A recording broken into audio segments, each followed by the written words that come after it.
SQL Server will attempt to automatically, implicitly convert data from one data type to another data type. However, there are times when you simply can't do that, in which case you'll need to explicitly convert the data. And there are two methods of doing so. Cast is the ANSI standard way of converting data, and convert is the Microsoft-specific T-SQL method of converting data, which adds a few more capabilities. So here we're taking away and casting it as an nvarchar5 with an alias of Tom Hanks. This is casting 123, which is obviously an integer, to nvarchar15, int to string. And then here we're doing a convert.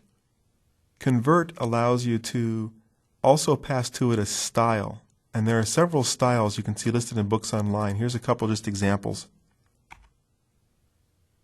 So the difference between the 100 and the 1 is whether or not it spells out the full details, including the century information, although this example was not a very good example.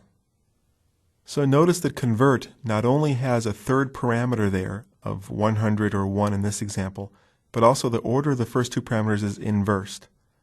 So with cast, you say cast this data as this new data type. With convert, you say convert into this new data type, this piece of data, and optionally using this style. And styles apply only to dates. There are a number of styles for different nationalities, different language settings for dates, and typically the difference between the 100 and the 1 will be whether or not the century is included in the year portion of the data as it's returned. A third data type conversion is string, which simply automatically takes a number and converts it into string. Now, as we've been going through these functions, I've pointed out the ones that I have found I've used most commonly when I write code, when I develop databases.